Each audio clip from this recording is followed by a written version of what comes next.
So good afternoon, everyone.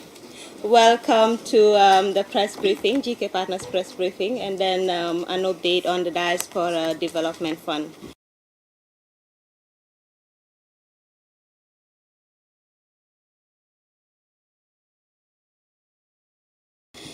So like the MC likely said, my name is Claire Demba. I serve as the Program Associate, GK Partners, MSCG Project, but communication is also in my domain. We would like to welcome our Diaspora Fellows and partners, of course, then the government and the institutional partners, our partners for the current project, that's IOM, the media, and then the GKP staff, starting with Professor Jibril Fall, who is the Program Director, GK Partners, MSCG Project, Pa Musa Sidibe, who serves as the Associate Director, then Moshut Wilson, Operations Manager. We also have Fatoumata Sise, who is the admin assistant, and then Demba Kande, who serves as a GKP associate. So I would just like to run through the agenda of the event today. But first we will have the networking, which I believe we have already started. Then from that we have the introduction, of course. For the information on the GK Partners and the MSCG project, then from 12:50 to 1:15, we will have questions and answers. That's from the media, followed by a formal introduction of the Diaspora Development Fund. This will run from 1:15 to 1:30. And from 1:30 to 2 o'clock, we have the partners and the fellows speak on their respective fellow projects. Then from 2 to 2:30, we'll of course have another question and answer, but this will be for the media and then the fellows that will introduce their new DDF projects. Then last, from 2:30 to 3, we will have the lunch and then the networking. So over to you, Prof. Okay. Do you want to do a general introduction of GK Partners before I then do more details? Thank you. So the Gambia is a small country with big migration of a population of about 2.5 to 2.8 million. About 10% live abroad in diaspora. The Gambia has the highest dependency on remittances in Africa. The Migration and Sustainable Development in the Gambia project was established in January 2017 as an innovative diaspora-led technical assistance and technical cooperation program. After a peer review process in August 2023, the MSDG project was recognized as an example of global innovation and good practice by the United Nations Migration Agency, IOM, and included in the global portal of reciprocity of practice. MSDG remains one of the very few diaspora-led technical associates in the world. In May 2024, the World Economic Forum published an IOM GKP blog on the MSDG project entitled How the Gambia Offers a Roadmap for Enhancing Diaspora Engagements. MSDG aims to enhance and expand the role of the Gambia diaspora in national development as the 8th region of the country through diaspora participation in socio-economic development, policy and practice, and institutionalized engagements. MSDG is a feasible and efficient mechanism for delivering sustainable and inclusive outputs and impacts on migration, diaspora and development through innovation, implementation of global good practice, and maintenance of professional and operational excellence. The first MSDG activity on 11th February 2017 was the induction and training workshop for new cabinet ministers, held a week after the formation of a new democratic government after 22 years of dictatorship. The early achievements included the production of the first ever Gambian diaspora policy and strategy, which were fully incorporated in the post-dictatorship National Development Plan. GK Partners, as a social enterprise, developed, co-finances, and is the implementing agency of the MSCG project. It registered as a company in England and Wales in 2004. It is also registered with Her Majesty Revenue and Customs and the European Union list of private law bodies for service contracts. For effective delivery of the MSDG project, in 2019, GK Partners was registered in the Gambia in the name of GK Partners Global Limited. It is also registered with the Gambia Revenue Authority and Social Security and Housing Finance Corporation. GK Partners, as a social enterprise, generates income through commercial contracts, technical assistance, and service level assignments, and program grants. In turn, it provides pro bono support, in-kind technical expertise, and project co-finance to a range of public and community benefit programs undertaken by civil society, public sector, international development, social enterprise, and academic organizations and institutions. GK Partners is a signatory to the 2006 10 Principles of the United Nations Global Compact for Responsible Business and member of the UNGC network in the UK. GK Partners is a member of CPD Certification Service. Thank you. So just to add on it, as you've heard from Claire, GK Partners was set up in 2004 as a social enterprise. Amongst its work was economic and socio-economic development in different parts of the world. One of the major difficulties we had was that during that time, there were major human rights abuses and undemocratic governance, a dictatorship in Gambia, meaning that it was very difficult to have structured engagement with the Gambia. So we found ourselves doing work everywhere in Africa and Eastern Europe except Gambia. Of course, along those lines, every Gambian who was in the diaspora was also traumatized and ashamed by the dictatorship we had.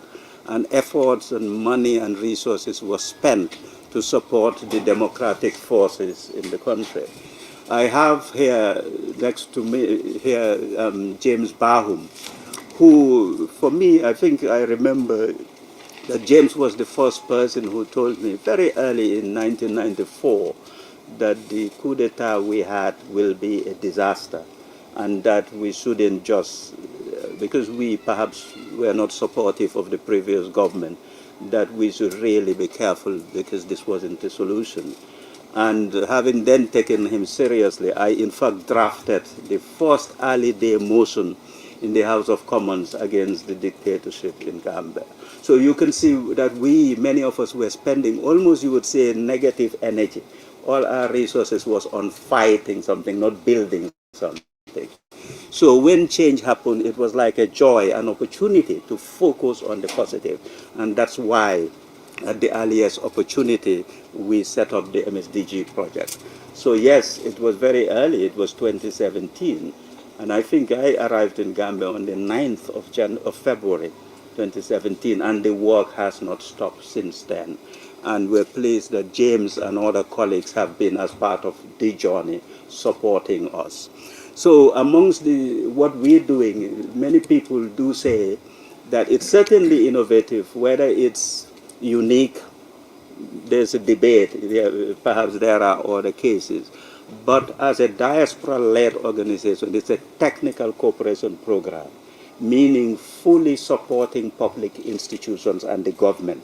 So the agreement with the Office of the President, just as you would see GIZ from the German government or Enabel Belgium having support to the public institutions, that's the sort of level. And that is very important for diaspora-led technical assistance, because however you look at it, the diaspora are in many measures by far the biggest contributors of development in countries of origin than those international bodies you hear about, both in terms of cash they bring and in terms of intellectual investment and socio-economic investment. So even if there's a debate as to who contributes more, the point is they are major contributors and so need the institutional structures to allow them to operate better.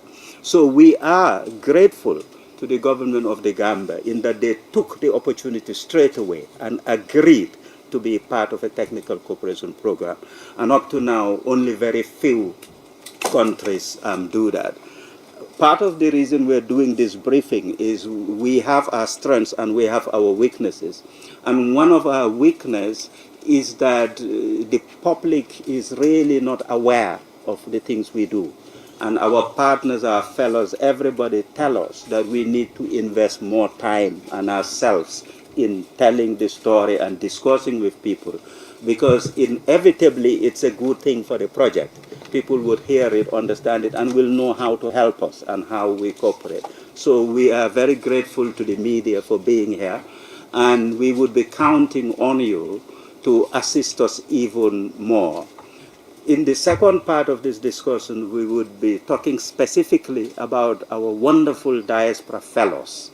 And we have a new cohort of them. So we are appealing to the media that in the coming weeks, we would want you to profile each one of them. So in total, we had 54 fellows. Now we've got 11 new. So those 11 new in particular, we would be interested in you profiling them. But that's the second part of the discussion on Diaspora fellowships. Coming back to the MSDG project, what we've done here, there's been now 7, 8 years of practical action, and there are many countries that have now looked at it and said, we're interested, and we're having discussions of taking it to other countries. Elements of it, like the Diaspora Development Fund, we would be piloting that in Senegal. That is why some of you who've been following it would notice a slight bit of attempt of rebranding. Of course, we talk about the MSDG project, but our new fellows, we're just referring to them as the MSD fellows. So the program is Migration and Sustainable Development. This is Gambia, but in time it would be Senegal, Liberia, and all this. And then for the fellows having a Migration and Sustainable Development Fellowship, sort of recognizing that their action is beyond just Gambia, it's more global. We have given you, hopefully, 2 bits of literature, or maybe 3.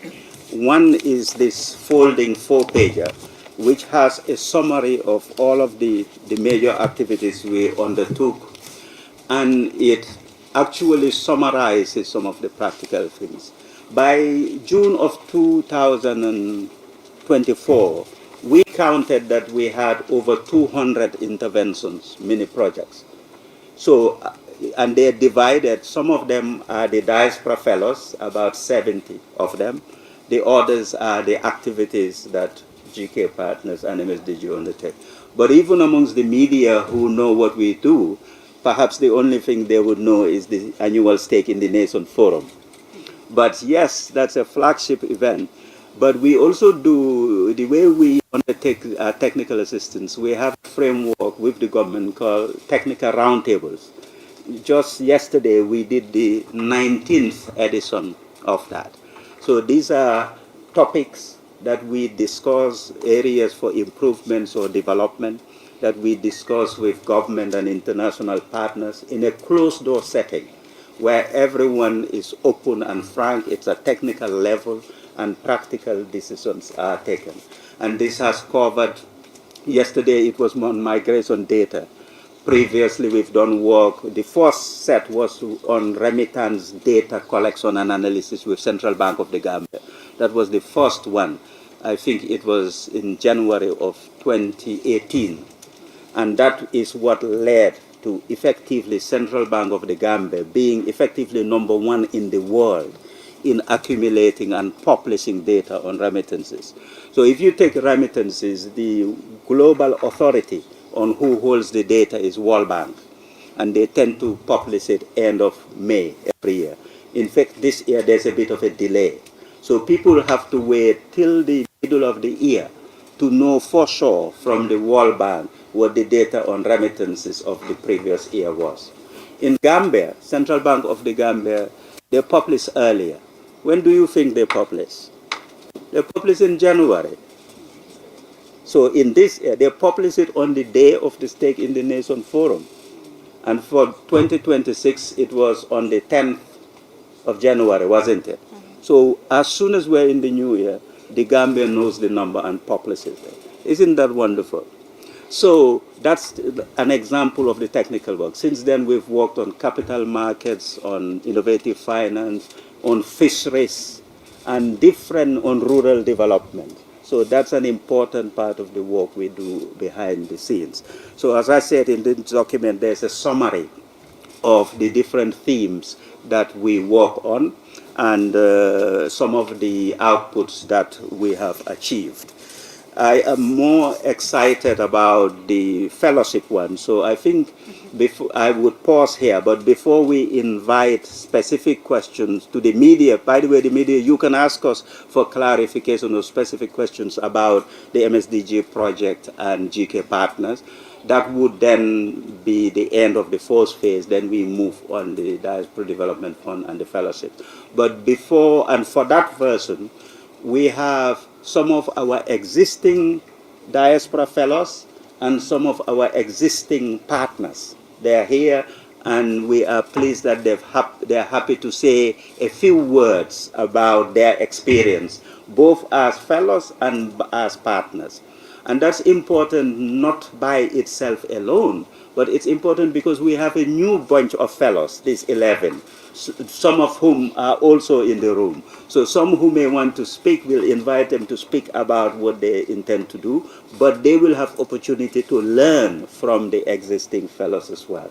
So at this stage, I would invite my good friend, James Bahum, to give us a few words around the MSDG project, its evolution, or your thoughts about what's the most important part of it, or not.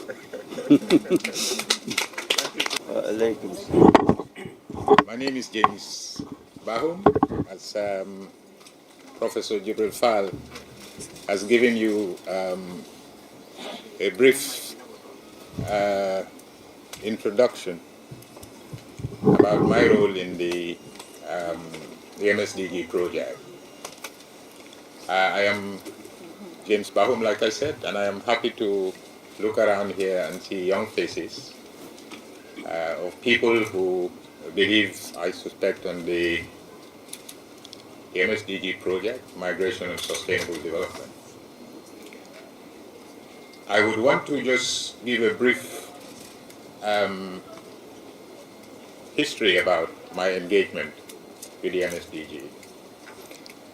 In the UK, at the very beginning of the dictatorship in 1994, myself and Gabriel were both in the UK at the time. I think it is important for me to say that we arrived in the UK at around about the same time in 1987. 1 month. 1 month between our You are coming arrival. from the Soviet Union. Indeed. Under perestroika. And I made my way to the UK, where we met in the summer of 1987. From that point onwards, we have had several engagements, myself and Professor Fall. We had formed the Gambia Youth Association, which then morphed into the the Yaram Arts with Jog Mali Gang, who is doing a splendid job. And I want to congratulate him in the presence of all of you. I'm sure most of you have encountered him. Hard-working young man. And he keeps going around telling people it is me and Professor Fall who really pivoted him into arts and culture. But that is a derivative from the Gambia student, or is it the Youth Association. Apart from that, we were hands-on on what is euphemistically called the struggle. The struggle was a campaign against dictatorship by diasporans. And we formed what was called the MSDG, MRDG, Movement for the Restoration of Democracy in the Gambia. And we did most of what I can only call the heavy lifting, because at the time there was a lot of skepticism about people who opposed the dictatorship, because it was believed that it came in to change the system for the better. It then transpired that that was not the case. Indeed, what happened, in my view, is we jumped from the frying pan into the fire. And that fire burned for 22 years. Some of us, particularly myself, were exiled for 22 years, didn't come back home, was threatened with death, destruction, and everything else.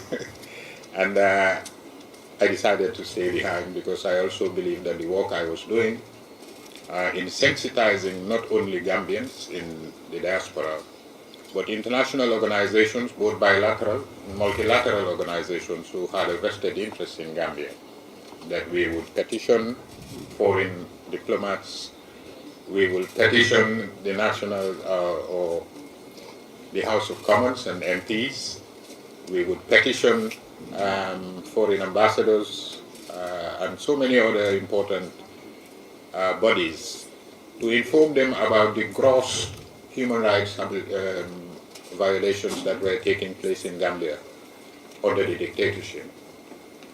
So one very important event took place, which was the killing of young students in, was it 2000, April 10th and 11th.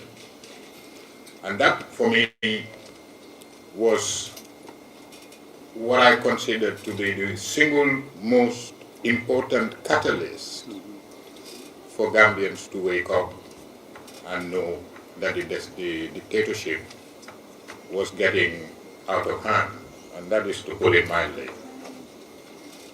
A lot of Gambians then mobilized and saw for themselves what destruction the dictatorship was doing and continued to do.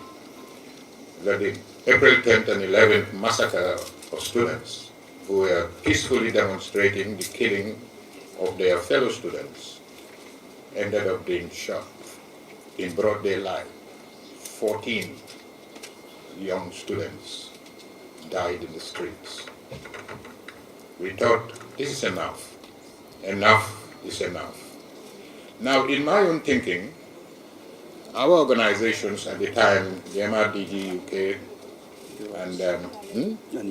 and US, and other organizations that were campaigning against the dictatorship, were not properly structured. It was just coming together, writing petitions, protesting in the streets of London and Europe and America. But we needed to put a meat around that skeleton.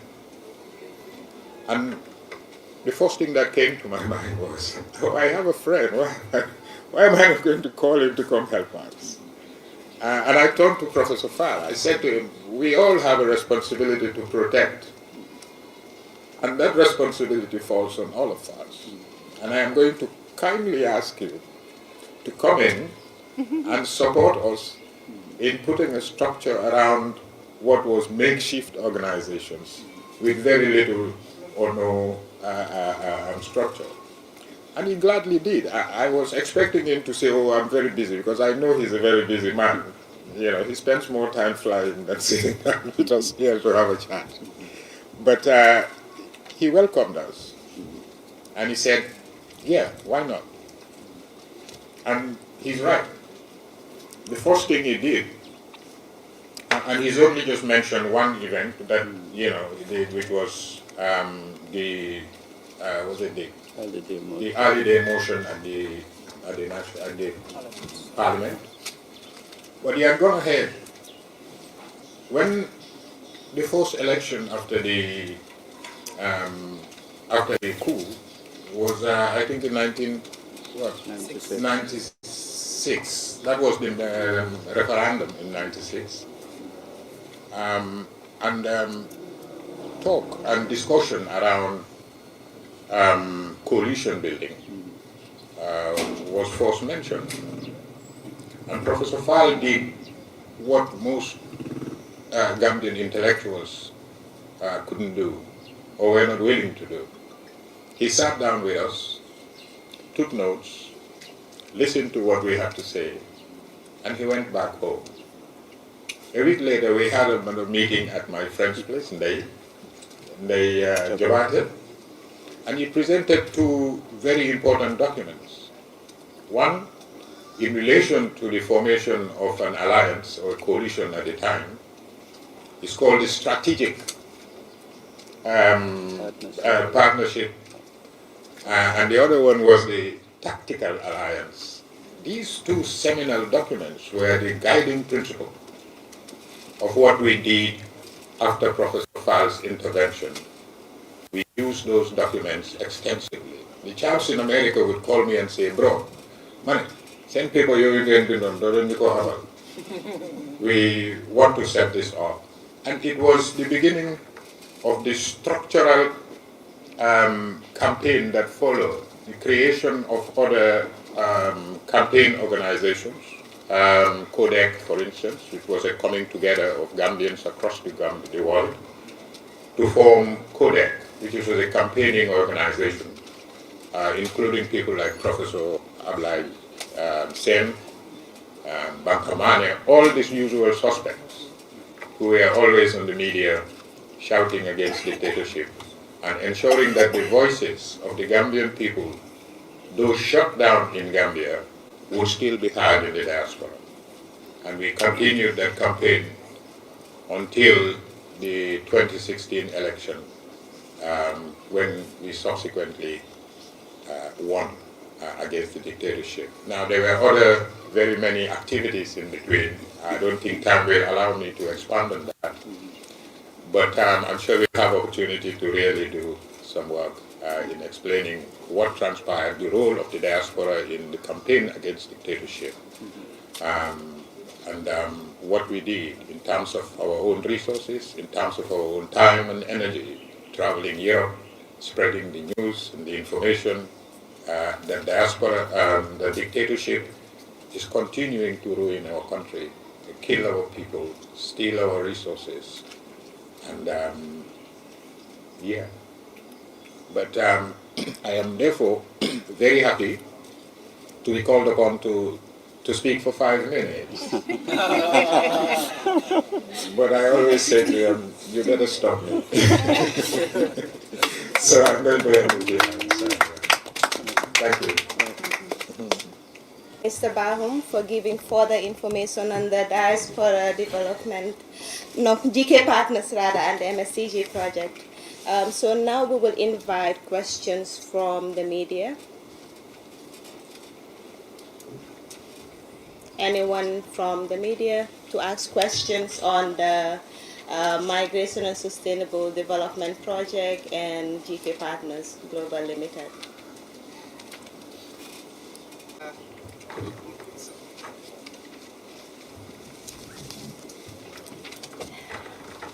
Kindly state your name and then the media house. My name is Diaspora from the Standard. I know that some of your main primary objectives with this intervention was to ensure that the diaspora is well represented politically and also policy-wise. So we've seen that that goal may not be utilized. For the past years, we know that the diaspora is not voting this election coming, and despite a lot of efforts that you people do, consultations with government, civil society, and other partners, and this has not been utilized or fulfilled. So, what is your reaction to that failure? You see that the diaspora is inclusive or included in terms of enjoying their franchise, and would you hold any institution or any specific organization responsible for the failure of this process? Do you want to take other questions? Yeah, we'll. Problem. Yes. Other We'll just want to take all the questions at once. So we just note and then we do the answer later. So any... That's okay.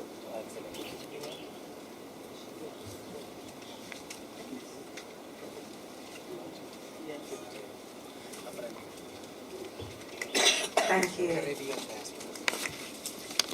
just like to, first of all, thank that's gone into building the works of this organisation and obviously the credibility of it to get it where it is today. So we're here representing the diaspora, but a segment of the diaspora, I suppose, that often gets overlooked, and you know, the descendants of those who were taken away and have voluntarily decided to return to the Gambia, to make Gambia our home as well. And it's a growing number of that segment of society that comes with a whole range of skills and love and a desire to want to contribute towards the Gambia and the people and the development sectors within the organisations and the institutions of the countries that we've come from. There's a real desire to see the Gambia be, you know, at the forefront of the minds of too many young people. It's about reaching those young people, supporting small charities, organisations and initiatives on the ground. Participation in policy processes. And if you look at the quantum of work in terms of money and effort, that section would be about 15% of what work we've done. Amongst the things that we've done was heavy-duty engagement with all of the stakeholders, including parliamentarians, reviews and analysis of what is now the Election Act 2025, every part of it contribution towards it. And maybe you, for the media, the most visible thing that you have as to our contribution in this is National Assembly TV. 4 or 5 years ago, almost every day, all of you would go to Parliament to cover it. Now, National Assembly have its own TV, and they send you the clean feed, those of you who want to get it, and you put your own branding on that. So that's one of the MSDG projects, and that was led by a diaspora fellow, Marong, from Norway. And it meant, so we have the TV, meaning every part of Parliament, National Assembly is covered. Every process is recorded and covered. And now the National Assembly have invested so that that recording can easily be transcribed for the record, for the Hansard record. So we're still working with them, but they're investing in it. By itself, that whole process have had a major positive impact in engaging the diaspora more in the policy process of Gambian democracy and governance. One of the capabilities of this technology at the National Assembly is, in fact, remote participation in parliamentary affairs. It's not been activated, but that capability exists. Because, of course, what we thought was not only that the diaspora, what the Constitution allows us is not only that the diaspora would vote, but also would have seats in Parliament, diaspora members of Parliament. I had the good fortune to do the technical work for Senegal. When was it 2017 when they did their referendum? And the referendum allowed for diaspora members of Parliament to be elected. So of their 165 seats, thereabouts, 15 of the seats, 1/5 of the seats in the National Assembly of Senegal are Senegalese members of Parliament who represent different regions of the world. So they're elected in the diaspora, they remain in the diaspora as representation. So I had the good fortune to do the technical work on how do you translate that constitutional change to practicalities. We convened a major meeting of the Senegalese diaspora and government in Barcelona. And a good part of that session was conducted in Wolof, because there were language barriers. My French is terrible. And they had very basic English. Some were speaking Catalonian and Catalan. And so we said, well, we'll speak in Wolof. And that's what happened. By the way, in the parliament in Senegal, you can speak in different languages and there's interpretation. So you can see with Gambia, the bottom line is within that whole heading of representation, voting, and policy participation, the one that will say, yes, we've achieved it, is the policy participation. But we don't have diaspora voting, we don't have representation. And the barriers that were there has not been changed. Like that if you have dual citizenship, you cannot be in the National Assembly. That part of the Constitution hasn't been changed. But all of the political parties, not only do they receive funds from the diaspora, but they have members of the diaspora in their executive. So there's that influence. So the law that was passed last year, yes, Parliament rejected it. They rejected the bit that would make it easy. So if you are to say who's responsible, legally it's two institutions, IEC and the National Assembly. IEC is the one that does voting, and they're saying they're waiting for clarification from National Assembly, and National Assembly, a particular clause, it didn't pass. So that's where it is. But we take it within the context. I told you that that part of our work is 15%, and that part is in three parts. 5% of that 15% is done, so 10% hasn't happened. But the work of development, I tend to say, is the work of failure. Anybody who works in development is working in failure. Because if things were right, we won't be doing it. It's because they're not right. So the work goes on without no undue excitement. Because remember, we're talking of dictatorship, it took a long while. Sort of the work. In the old days, they would say, aluta continua. I think so.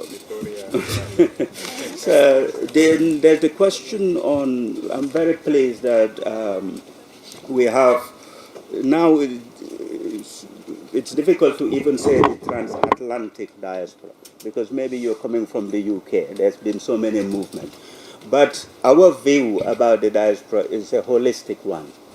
And also I had the privilege to be involved in these things because I was involved with the structuring of the leading diaspora development charity in the UK called AFFORD, African Foundation for Development. And I was chair for 15 years.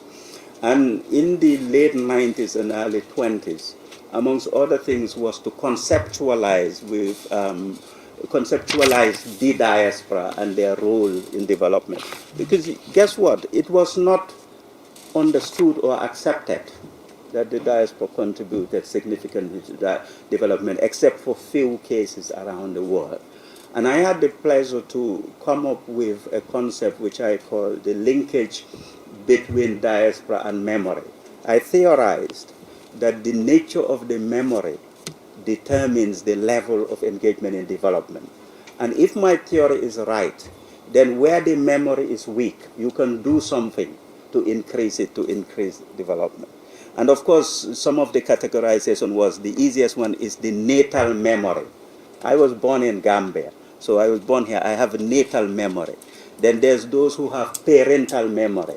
They were born abroad, their parents. Then you go further to ancestral memory. Then you have the transatlantic memory, diaspora. And that is not only United States, the Caribbean. The biggest population of Africans outside of Africa is Brazil. So, in fact, when the United Nations, when the African Union did their definition of the African diaspora, and they declared the diaspora would be the 6th region, that was approved in 2004-05, and the first major meeting that was held to talk about it was in Salvador de Bahia in Brazil. A wonderful conference called the Conference of Intellectuals, African Intellectuals in the Diaspora. For some reason, they included me there. But it was remarkable. I had some doubts as to the applicability of the African Union definition. Because I said to the African Union, you say I am now the 6th region, but you have no governance power over me. If you are in East, North, West, South, and Central Africa, there is the connection. So how does it work? It's politically good, it's inclusive. So that's how the idea that each country should then declare their diaspora a region came. And this was in 2006. Two people I remember discussing it with was Dr. Ibrahim Sall, who is now the president of Trust Africa in Senegal, and the former foreign minister of Senegal, who at the time was the UN special rep for the Great Lakes, Professor Ibrahim Fall. And Professor Ibrahim Fall, he's still around, hopefully he would see this, and he said he would assist, because Senegal came with Abdoulaye Wade as president. He came with a plane load of Senegalese, the whole team. And to demonstrate the point, of course, they flew from Senegal to Salvador de Bahia. They just went this way. Or where are we in? If I'm sitting in Cape Point, I just go this way. You go straight, this way. It takes you. You don't have to go west-north. You don't have to go to Europe and go. You go this way. So they just flew. So that was fundamental. But long story short, Senegal accepted. And Senegal declared their diaspora. They were forced to declare their diaspora. Is it the 14th or 15th region? And that's why in Gambia, when we came, we got the Gambia government to declare its diaspora the 8th region. So that's as a methodology works. Now, if you go back, the further you go back in this memory, all human beings are Africans. So by the time you go to anthropological memory, you are talking of the Africans in Asia, the Sidis in Pakistan and India, the black African populations in Melanesia, in places like Solomon Islands and Kiribati Islands. Melanesia, that's from the word melanin, black. Almost every place you hear Guinea or Sudan, all of these are different languages describing black people. It's all African, but their memory is distant, that's anthropological. And by the time you go to all humanity, the memory is genetic, only simply because every race of this world originally comes from Africa. So this is the approach we take. So every government, and even for those with parental memory, you need effort, otherwise they will forget. So you need to do that. And we are particularly grateful for this new sort of trend we found in the past 10, 15 years of people of Afro-Caribbean origin who were born and brought up in the UK who have now chosen Gambia. And the documentary evidence is overwhelming in terms of their positive contribution to development. And that's why when there's been sad cases here and there we've heard of, really the whole country mourns and is serious about stopping it. And yes, this is an opportunity to acknowledge that contribution. And yes, the struggle is, we're struggling for diaspora vote. We know you want Gambian citizenship. We support you. So Ghana is now doing it, whereby the ancestral diaspora, there's a route to citizenship, as it were. So thank you so much. There was another couple of questions. One was irregular migration. And the last one on the DDF, I'll pause on that because we'll go to the next section on it. Yeah. But irregular migration, yes, all irregular migrants are part of the diaspora. And it is true. What little they have, they use it to contribute. So our focus is the linkage between migration, diaspora, and development. But then we also support the government and institutions because they also have some more immediate interest. For example, that is missing or distressed migrants in trouble. So like the technical roundtable we did yesterday was on data relating to irregular pathways and regular pathways. And the more you understand technically what's happening and where things are happening, it's better. The new fellows that we're appointing, the 11 I mentioned, one of them is here in the room, that's Ibrahim Adrame. Some of you on social media would know him as Ibrahim Migrant Situation. So he's the one who has data on missing migrants, because some of the people who may not trust uniformed officers at GID or government to speak with them would speak to them. So to your answer, yes, we support this. Not because it's our primary interest, but by definition, all migrants are part of the diaspora. By the way, the reverse is not true. Not all diasporans are migrants. There are people who are Gambian legally, and they've never moved from Malmo in Sweden. They've never migrated. So I think I'll pause here, and now perhaps this is a good time to move to the DDF one. We give a bit of background and question. Should I just proceed? Yeah, on that? please. Yes. Okay. So the Diaspora Development Fund,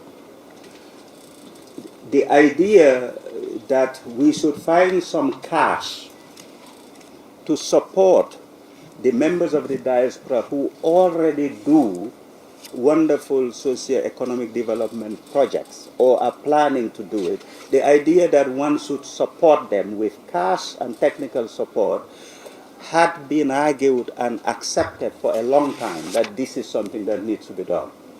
And policymakers at government and global level, this is how they do governance. That is, what can we do to, the word they tend to use is enable good things to happen. So that's the purpose of policy, to discourage some behavior or encourage some behavior. But of course, as we know, it's been difficult to find something. In the United Kingdom, through AFORD, we developed this, and we developed funds. So in Gambia, in 2017, very quickly, it was put in the Gambia Diaspora Strategy that there should be, and those were the words used, a Diaspora Development Fund for that. And guess what? A year later, the whole world agreed for the first time a global migration governance framework called the United Nations Global Compact on Safe, Orderly, and Regular Migration. And in that document, most of the countries of the world signed.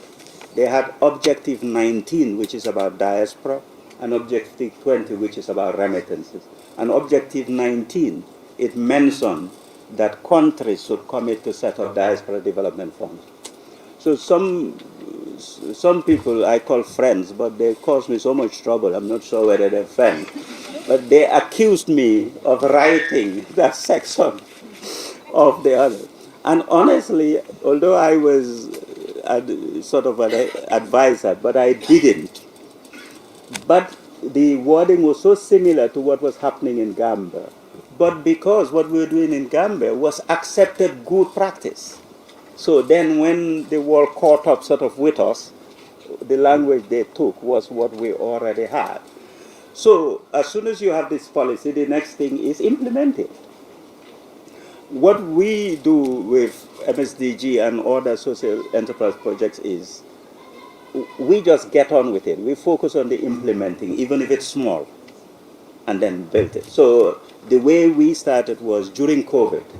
We originally have some budget to do some training.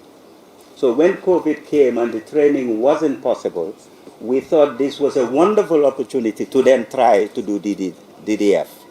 And that's what we did. We did a pilot project of 10 cases.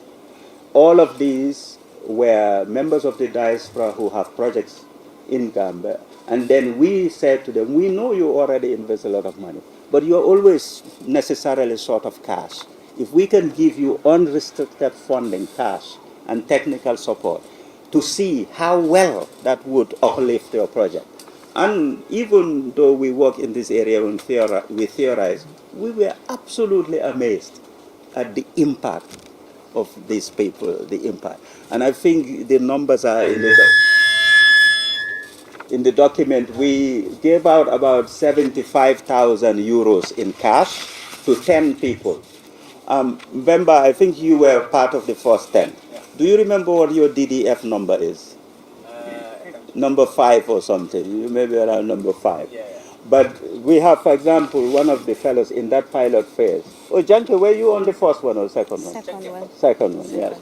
So, yes, so we had, so take Mbemba. So he lives in the Republic of Ireland. Agricultural background, but worked a lot on development, has connections with rural development institutes and many things. So he comes as a fellow to do agricultural programming, set up his organization here, open up things. So that was it, open source. To this day, that work have gone on to big and better things. The DDF1 was a lady called Seli Jallo, who had helped set up the dialysis center in Banjul. And during COVID, she brought to the UK, to the Gambia, more face masks than any institution in the world. World Health Organization gave us face masks. Even Jack Ma, the founder of Alibaba, gave us face masks. Seli Jallo, Diaspora Fellow #1, gave Gambia 1.6 million face masks, enabled by the little money that we gave her. But it's what she's used her connection. So that's the power. So by the time we've done that first, DDF2 is Amijaju. She was even in the news 2-3 days ago because she's always doing stuff. And again on saving babies. And at that time she wanted to set up a maternal blood bank. A blood bank part just for maternity unit. So that's what our money supported her do. So having done that, we were able to go to partners and say, this is viable. So the theory we've been talking about and put in the UN, so we've done it in Gambia. And I take the opportunity to thank again the government of Switzerland. So the government of Switzerland agreed and supported us and gave us a chunk of money on a project we're doing and says, yes, you can use it on this. And then the first 10, we found the 10 through the networks we have, because 10 is not many awards. If you publish a call of proposal, you will just end up causing disappointment. Many people will apply and you cannot support them. So that was the pilot. Then when we had the funding, of course we were able to do the big call for proposal. And that call for proposal, by the way, you can see in the website the procedure. So the open call is published. We do webinars to explain what goes on, and then people can apply. Even in the application process, we assist you because you need to have a partner in Gambia. So sometimes if you don't have the partner, the staff here will help you find a partner. The other way around as well. Sometimes you have a Gambian project and they said, well, this is a good project, but we said you must have a diaspora partner because we're giving the money to the diaspora. And then they said, we don't know anybody. We find them, whether there's a diaspora person who's happy to work with them. So we do those matches. And that one we appointed 44 new fellows. So by the end of that project, which was June of 2024, by that time we've had 54 diaspora fellows, and they had undertaken 67 projects. How come there's a discrepancy? Because the first 10, some of them had a second round. Yeah? So now, we were showing a slide here. I hope people saw it. It still show it. So you've got the picture of the 55. And I can also see Musa Drame was the last on the list. His DDF 54, sorry, on that list, on that form. So they had their projects, and so we have publication. We printed something as well, a 3-pager that gives you the headings of the project. Each one of them, we don't even know. We're not up to date on the impact. We've got Henriette here. Many of you will know Henriette these days as MRC Holland. She's the one that builds schools all over the country, and she's the honorary consul of the Kingdom of Netherlands here. Our partnership with her is through it started with the Ministry of Basic and Secondary Education, because through one of our diaspora fellows, I think is fellow number 53, Dunstina Sawyer, some of the schools and centers she built, we then bring the science lab in it. We do the equipment. So it's a very diverse range of activities. So that's the 54. We're very pleased that in the past 6 months, International Organization for Migration, IOM, also partnered with us and provided funding for another round. Also, it's not very big. We only have 15 projects. But we already had a big pipeline of projects. People who'd applied, we'd assess them, and we didn't have money. So again, there was no need for a call for proposal because we had a pipeline. But we still were able to engage with partners so that it's not just people we know, to also bring others. you will see that we try our best to get diversity of countries, so that it's not just US and UK. So we get diversity of countries, we get diversity of gender, and we get diversity of age. But inevitably, the biggest age group would be the 30s to 50s. Inevitably, that would be it. Yeah, because that's the group that people in their prime of their life. And actually, it's men in their 40s who hold more money in the world than anyone else. So grab one of them. Yeah. So, so there, this is where we are. So part of this briefing is also to talk a bit more about the fellows, the existing one, and the new one. So Claire, I don't know how you want to take it, whether to get any clarification question now or to invite straight away some of the fellows and partners. We welcome the questions later. Okay, so then you will pick on some of the fellows and partners as we see them, just to hear few words as to their experience and what they would say to the new fellows as well. Henriette, I'll start with you. Prof, by the way, have you met Yes, I could. Good afternoon, everybody. Good afternoon. I want to start with introducing myself as a migrant. From a migrant family over the centuries. My migrant background is from 3 different continents, and over the past 300 years, people migrated for all kinds of reasons and ended up in South Africa, and that's where I was born. So I have background from Asia, from Africa, and from Europe. When I was small, my father was also offered a job in the Netherlands, which we did not have any direct family relationship with. And he thought he will go there for maybe 5 years and then see again. But we ended up staying, and I did all my schooling in the Netherlands. And when I finished my master's degree, I wanted to move back to Africa. And it happened to be Gambia, where I ended up in 1991. Okay.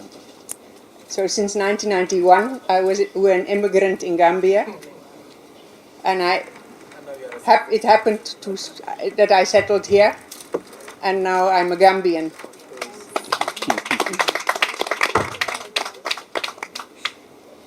And when it comes to migration, I always try to think out of the box, because the world is creating too many boxes when you talk about migration. But nobody can manage without each other.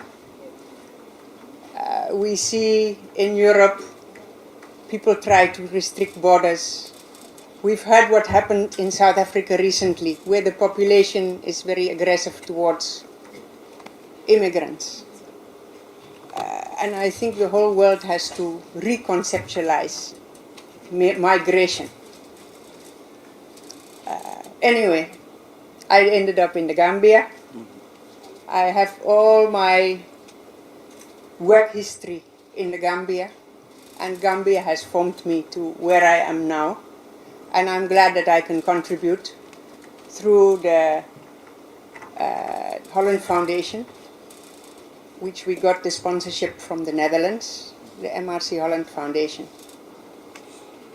And we've been building schools, and that's the main thing you know me of at the moment. But in our school building program, wherever we start schools, we talk about ownership. And we talk about partnerships. And we really value the partnerships with the ex-pupils of a school, the diasporans within Gambia, because so many communities have a whole diaspora in Banjul. And the people in Banjul who are from the village can also support their community. And we talk about the diaspora, those who actually migrated and all over the world and who can also support.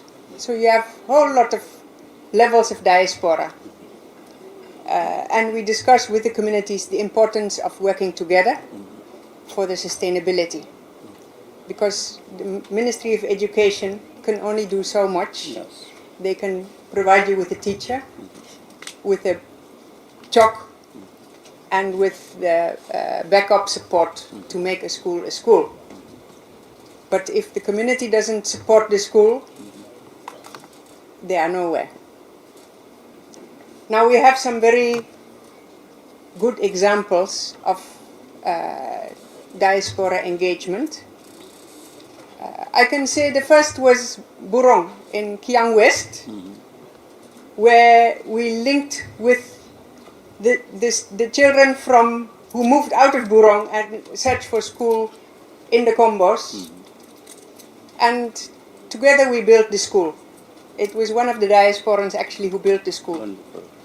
And when the school was ready, so many parents moved back to Burong and brought their children back who were staying with relatives or guardians in town, brought them back to stay with them in the village. And that was a very beautiful example of the local diaspora, say.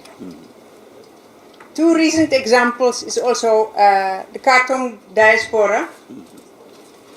They approached me and said they want to support, but what they can do is not enough. So we ended up partnering. We are building at the moment, I think, 18 classrooms for the senior secondary school. And we are also going to build for the low basic and do some renovations.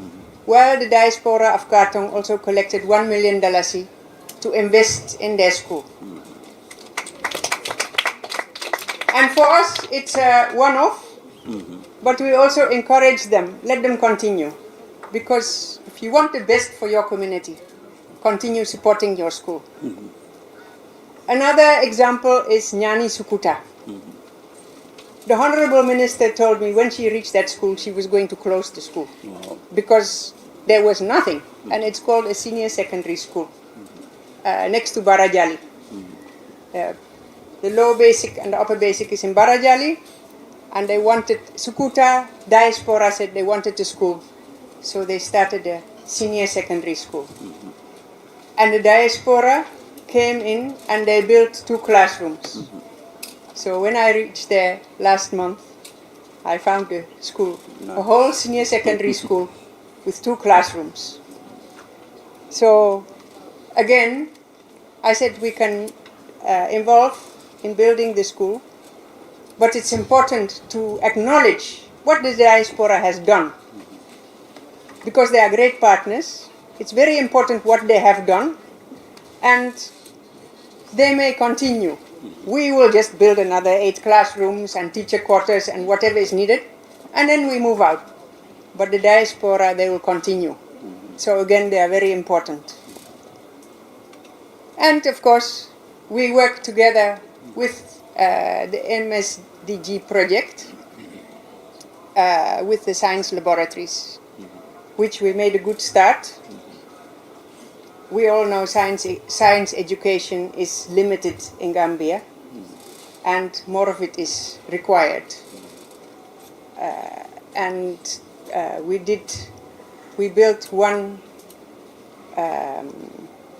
regional laboratory, which was then equipped by the Rotary Club of Brusubi. That one is built in Kaur, and it was a great success. All the schools in CRR North converged there for their science practicals.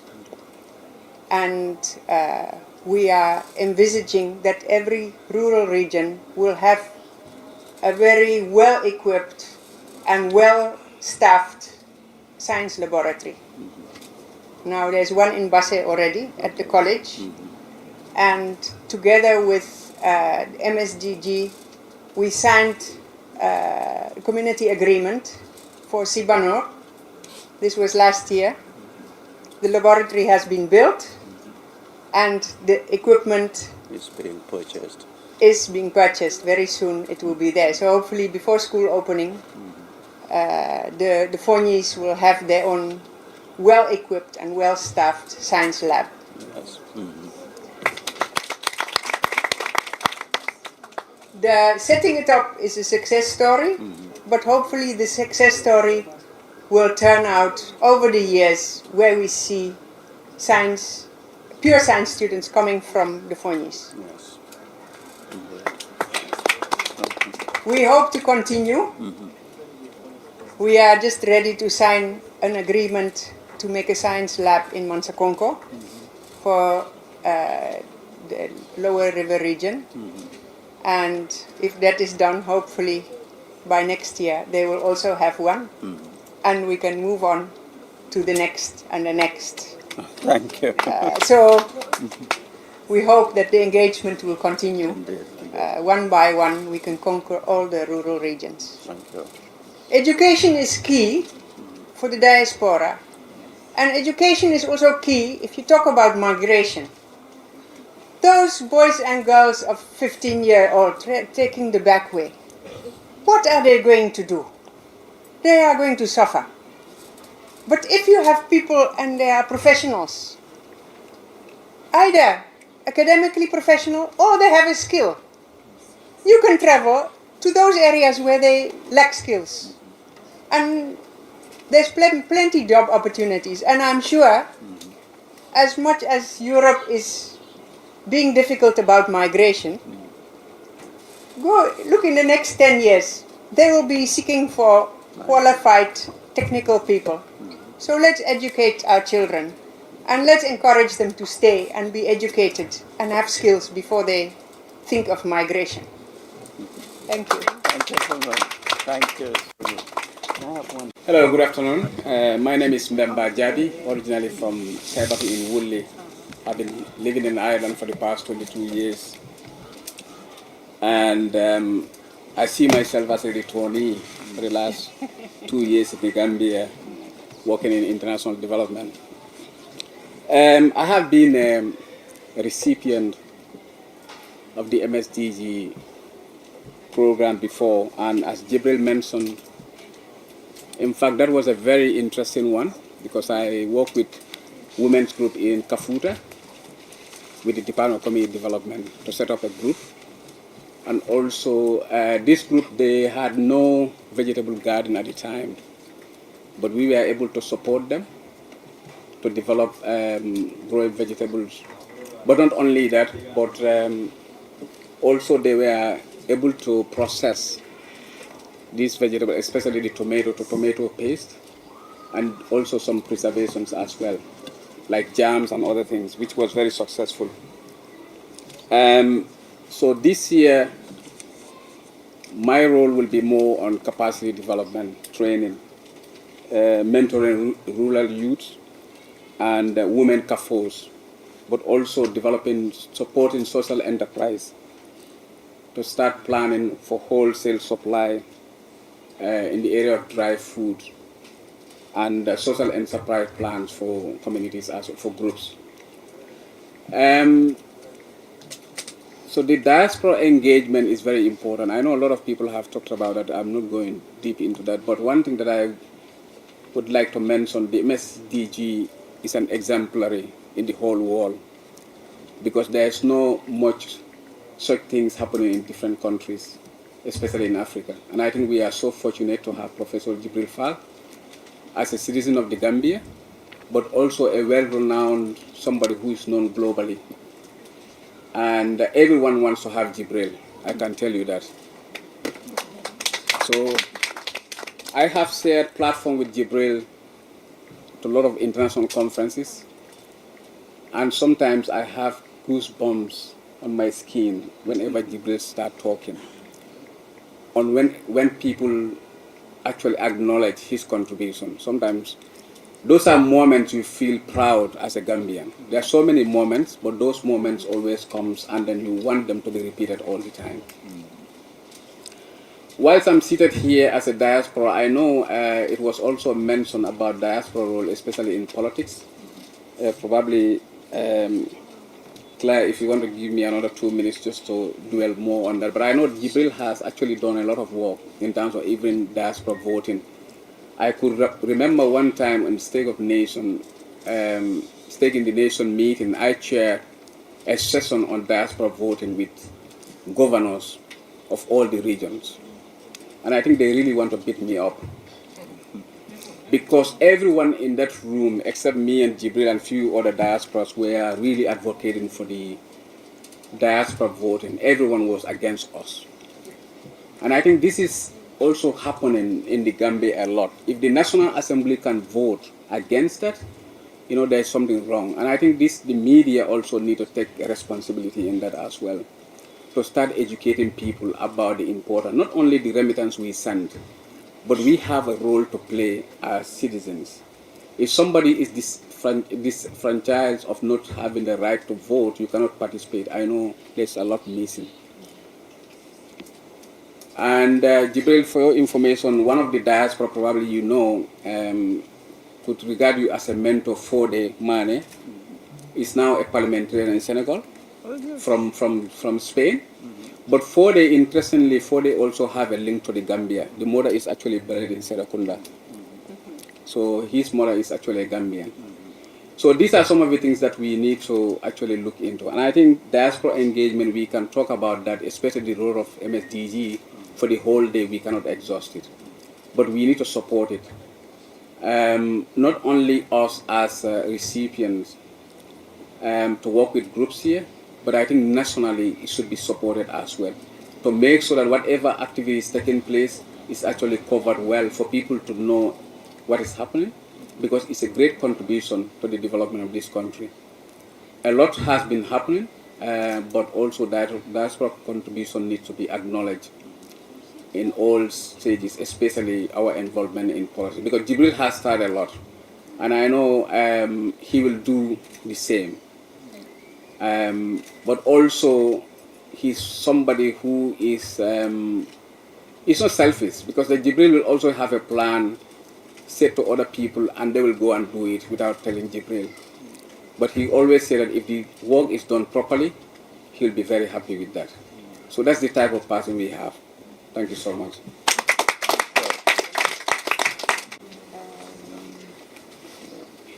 Of Jarga Design. Say it on the record. Okay, so we're now inviting Janke from Jarga Design to speak more on her project. As mentioned, my name is Janke Njai of Jarga, and I was a part of the second cohort. Some of you probably saw me when I was walking up. I brought my bag with me, and that is very intentional. That is very intentional, because we produce handbags here in the Gambia. And one of the reasons why I am able to have my full production facility in the Gambia is because we were a beneficiary of the second cohort with the DDF. So I am born and raised in Oslo, Norway, and I moved here now 6 years ago. My father left Gambia in the mid-70s. So he has lived majority of his life in Norway. And it's very interesting when I sit and speak with him, how he explained that he left with the hope of us, his kids, having opportunities and being able to further our education and go into the creative sector, for example, which I have done. And it is so ironic how I furthered my education and went right back to Gambia. Yeah. I did not stay in Norway. But my entrepreneurial journey has been interesting. And coming to the Gambia, during this project, I very quickly understood, because my educational background is also within the creative sector and business development. But I understood that for somebody that has been in the fashion industry in Norway, I really wanted to be able to produce in the Gambia without compromising on quality. And that took a lot of work. And that's where the DDF fund came in. So with the help of the fund, I was able to do an assessment with the artisans that are currently here in the Gambia and see if I continue to work here, will I be able to deliver the quality that I want? Because I want people to see the bag and say, oh, it's made in France, it's made in Italy, right? And I can say, no, no, no, no, no, this one is made in Gambia. So to be able to produce something that can compete on the international level. And the 2 first years, advice from many people across different sectors was go to Senegal. Go to Senegal, go to Senegal. And I'm not going to shy away from it. For a little bit, I was considering it. But what the fund helped us do was that I was able to have a team here in the Gambia and then fly them in from Senegal to come and do training on the staff here. So that the skill could remain here, the knowledge could remain here, and the production can remain here. And at that point, I believe we were a staff of 6, and we have doubled that number in team today. And we've also been able to produce the first production facility in the Gambia that specializes only on handbags. So it's been a great journey. And it's been very interesting when Uncle Jibril also mentioned when we talk about migration, when we talk about coming home, and we talk about memory.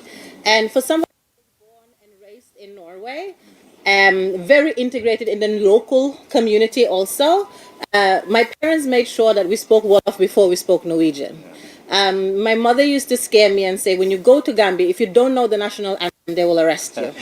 So we would always practice the national anthem before every holiday that we would come in. And that's where the memories started. So even though we were born and raised in Norway, we had a very strong connection to the Gambian culture. And the mosque would not only be a mosque, but also a cultural center where a gathering of many Gambians would be. We would have visitors, and all of that contributed in different doses to why I am here in the Gambia today with my daughter. And I think a lot of questions has been raised in terms of why would you leave Norway to come back and stay here in the Gambia? And the question is the opposite for me. Why would I not? I think that I am so excited for what Gambia's future will look like, and I am eager to be able to contribute to that development. Now, I think that the development is across different sectors. My sector would be the creative one. So we are working and doing all that we can to continue to do that. What we've also done with the brand Jarga is that we've been able to translate Gambian culture through these products. So just the name of the brand Jarga comes from my family heritage, which is Njai Jarga in Salum. But this bag that you see, for example, is called the Naba bag, named after Jaina Banyang Jai from GRTS, who maybe many of the journalists will remember.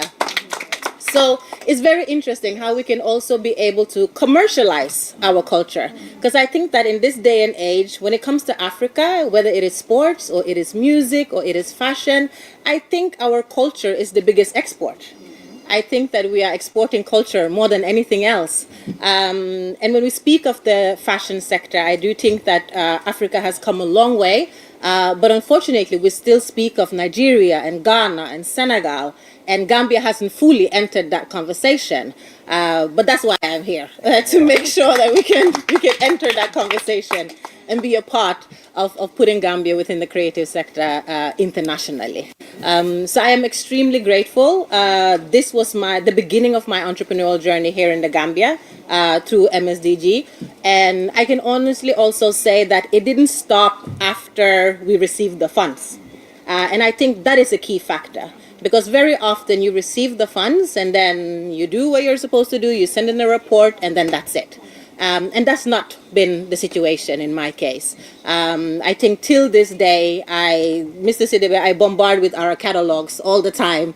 And if it's the yearly conferences as well. And Uncle Fal took the time to also come and visit our production facility and see the bags in person. And although you would think that after making all the choices of coming here with my daughter at 7 months old, moving to the Gambia, setting up a production facility, hiring and all of that, I am very hopeful and deep believe in the brand and what we are creating, which is true. But it also further the commitment and gave me a confirmation of that I am on the right place when we receive this funding. Because it gives outside validation that we see what you're doing and we also believe in it. And although, you know, your own validation is the most, but I think it also had an impact on me to receive that validation from professionals who's done this before. And I can say that the very first bag that Jarga sold was to Catherine, Indeed. was to Catherine Ford. That's the K in GK part. Yes, that's the K and GK partners. So just to further confirm that the support has been deep, and it's followed us till this day. So I am forever grateful, not only for the DDF fund, but for the entire team and the support. Claire, everyone. It's been a great journey, and I believe that this is not the end. This is only the beginning, and many more to come. So congratulations on everything. Thank you for everything. Good luck, and I am excited to take this journey with you guys ahead. Thank you. Thank you. Thank you. Now that we have heard from Jarga, we'll invite Venerable Thomas from Fajara Skills Center. Good afternoon, everybody. Good afternoon. I'm Jean Abel Thomas, and I have been running a skills center which started in 1999. We were at Fajara, then we were renting throughout, and when this government came in, we had to go and talk to him so that we can get a plot of land, which they helped us. Why am I doing skills? This thing happened when I was in Newcastle upon Tyne studying, and I had friends who would send letters in those days. Can you send me £10? Can you send me £5? And I didn't have it, but I wanted to help them. And it happens that it was something that really bugged me. I decided, okay, when I go to the Gambia, I'll have a skills center so that they don't have to beg. They can have work to do and help themselves. That's how I came about Fajara Skills Development Center. When I came, with the little I had, I put up a building in Fajara. The building was not something that I planned because I didn't own any property before I left. But when I came back, my stepmother, and it happens to be so emotional about what I wanted to do, and said, okay, take that plot of land and do something. Wow. That's how I was able to construct the Fajara Skills Center in Fajara. Funny enough, Victoria is here, who's the granddaughter to my stepmom. Wow. It's a funny world. Now, we started the Skills Center, we started with 6 students from NYSS. I don't know if you know, National Youth Service Scheme, because God bless her soul, Aminata Fal Sonko, she was one of the ministers and said, Jean, why don't you open your own place? And I said, how can I? She said, go after it, we'll support you. And that's how I decided to open the Skills Center in Fajara. She was the person that motivated me, you know, to really go after it, which happened. And they sent me 6 students. That was the first lot I had. And gradually, I started having more and more students until the place was full. NACA had to tell me to, you know, leave the place because the premises was too small to contain the students. Then I went to Atlantic Boulevard, Fajara. We were there. Unfortunately, the landlady passed away and the kids wanted to enhance their building. Before then, President Barrow came on board. And I went there with students. And he said, "Are they owing you?" I said, "No, they're not." He said, "What do you want?" "We're just looking for a plot of land to build our school." He said, "Is that so?" And that's it. Within 3 weeks, I was called and we were given this land. Unfortunately, the COVID came and everything just went down. I even spoke to Madame Sonko at one time. She said, "No, we cannot help private institution." And I said, "Okay." The head of state intervened because things were really tough. But for now, we look at it, without the intervention of people like the MSDG, what would have been our case? Because we are training young people to acquire skills. And what are those skills? Hairdressing and beauty, fashion design and sewing, cookery and pastry. And as I sit here, it's a matter of going to hotels or some of the sewing centers.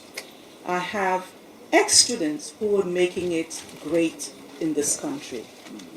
Not everybody can go to the university because at the end of the day, you're going to look for a job.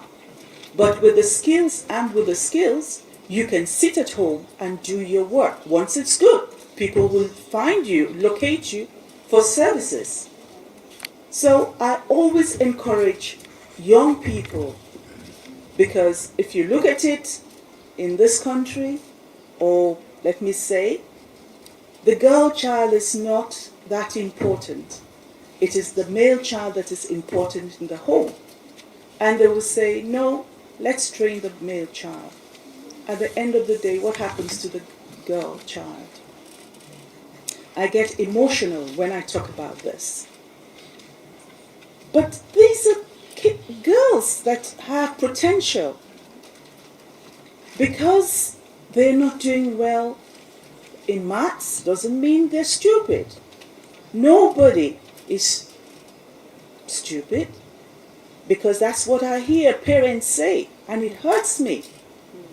I stand to defend them. I said they might not be a doctor, but they can be a good seamstress or a good chef one day. And this is what has happened throughout the years. There are people that always come back and say, "Auntie, thank you for what we have learned. This is what is taking us through." Some have left through the back way. They've gone abroad.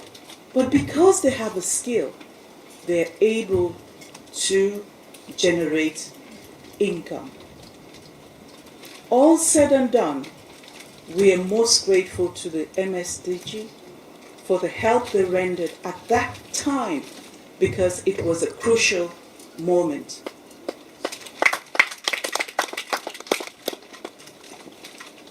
Presently, if you look at the economic situation in the country, parents want to make sure their children have a skill.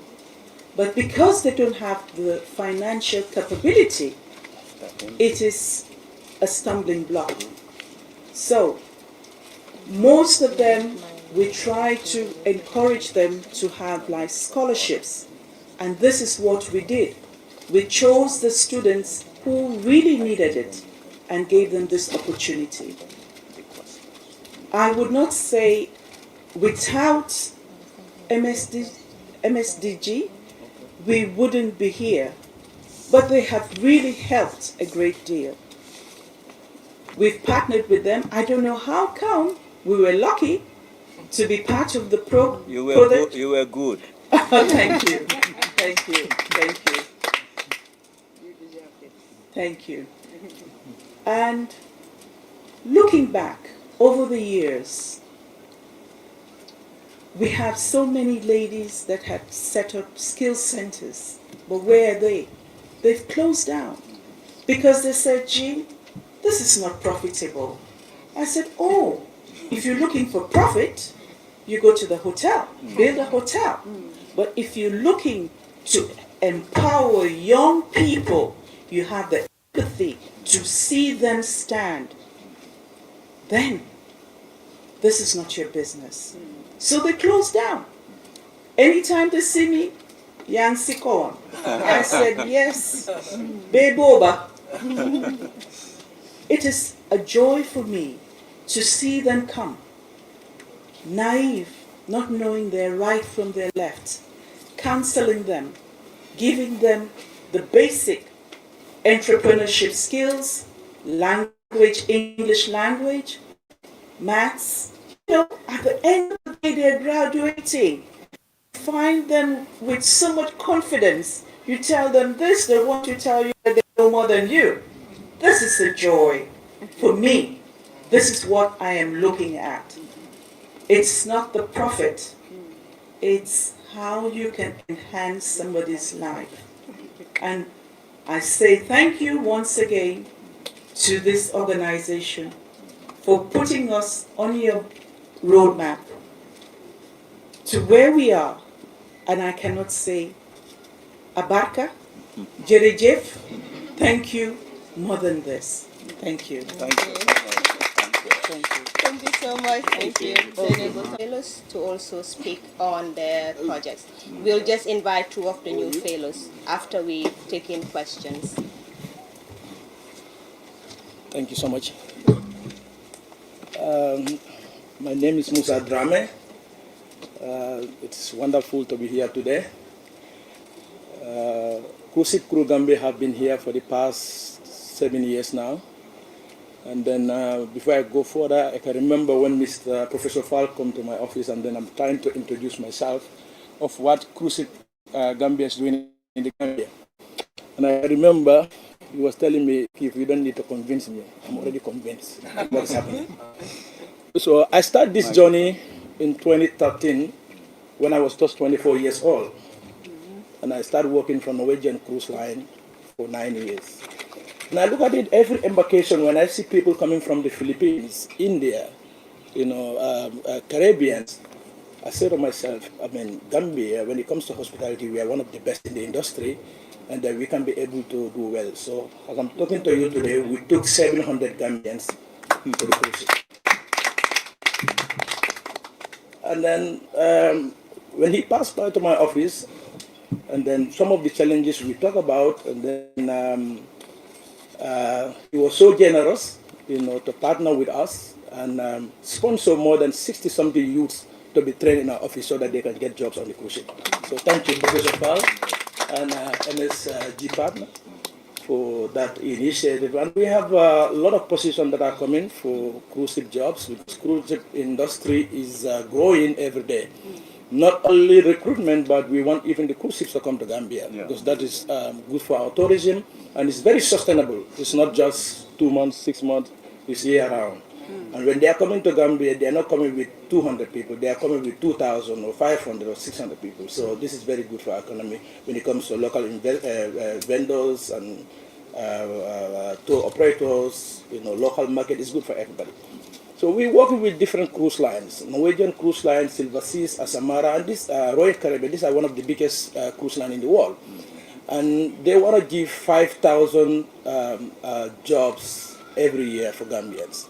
We find our challenges and we're working on that. When it comes to absconding, you give the opportunity to the youth. Sometimes they may not come back, but these are challenges that we're facing. But I always say to people, absconding may delay us but can never stop us.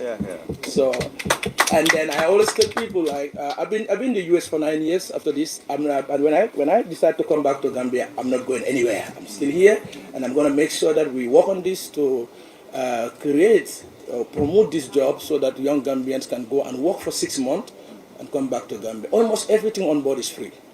Accommodation is free, food is free. The cruise line pay for their flight ticket return. So almost all the money they are making, they're giving back to the Gambia. Yeah. So, and I'm glad that you have a training center that you are training youths for concrete positions and tailoring and all those things. These are positions that are on the ship. On the cruise, oh, that's good. That's good. Oh, James is one of our best crew, and he's still working, never abscond. I know Matlin. Yeah. So I'm not lying, huh?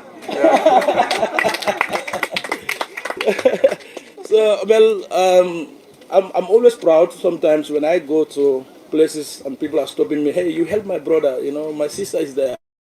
This is what I want to hear. This is what I want to see our youths. And sometimes we go around, not only people who have that opportunity to be trained, but there are people that are out there that when we train them, the initiative that he brought, like sponsoring those people, they can also do better instead of being on the street, either smoking or doing something that is negative. And thank you so much for giving those that opportunity, and then we hope that more is coming so that we can train more people to be able to get this job. And then us as an agency, we are pushing a lot with different cruise line so that they can employ more Gambians, because Gambia have a lot of advantage. We are one of the best in the industry. And I think we can all attest to that. When it comes to hospitality, almost every month I have an employee of the month that is Gambians. Yeah. So we have the negative part. As I said, there are people are absconding, but the people that are there are one of the best. We have about 52 people on vacation at the moment that are giving back to their society.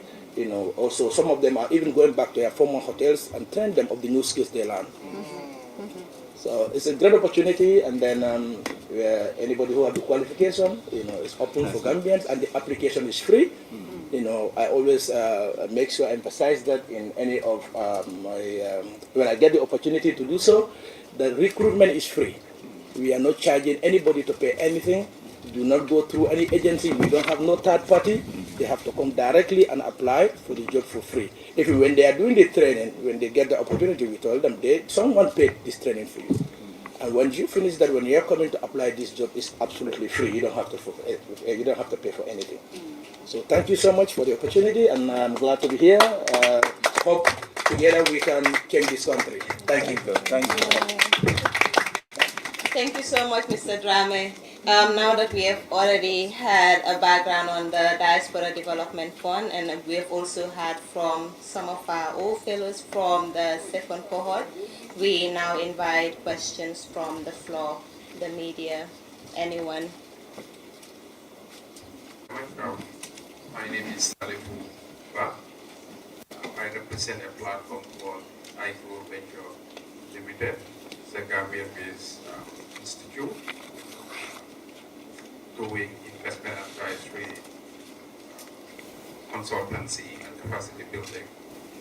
And we came across this through Prof. Two of our directors are Diaspora. One of them was one of the expert speakers, I think 2 years ago, Ibrahim Sawane, in your State of the Nation event. The other one worked with Ecobank Group as a group CFO. So why I'm here, I'm very excited. I'm not a diaspora. I've studied in the Gambia, worked in the Gambia, and still living in the Gambia, and live in the Gambian dream like any other person. It's good to bring that perspective as well from the locals, because Prof mentioned one important thing is you need a local partner. And that is why we're here as well as a local partner. Carrying people into the entrepreneurship journey. Sustainability becomes very key. And here we are as partners to help the sustainability aspect of it. From investment advisory, what you do, there are local regulations that we need to comply with as an investor for investing. And one thing that I find interesting in meeting with some diasporas is the small money that they have, that they want to invest back in the Gambia. How secure it is to invest in investment, meaning the structured financing. That the project and people of numbers have seen more than $500 million invested either directly or indirectly. That's not small money from the economy. What I'm proposing today here is to tell you those in the investment or entrepreneurship journey, we will partner with them to offer free. Mr. Dago, you may want to say something. We're working on a new partnership with the National Records Office. Mr. Dabo, please. Yeah, okay. With the National Record Service, you may want to know the National Record Service was established by the Act of Parliament to manage public records from creation to destruction or permanent preservation as archives. So we work with the National Record Service. At the National Record Service, we have a unit called the National Archives, where I worked. National Archive keeps records that are kept for permanent preservation due to their ongoing value. The value may be historical, may be financial, legal, and all those things. So, but those records are now fading away due to their long period, because since 18th century those records are there, and they are fading away due to their long historical records. So this is why we partner with ADF through Professor Senghor, so that we can have those records rescued to have preserved. Yeah. For what is being said and everything, and we're here.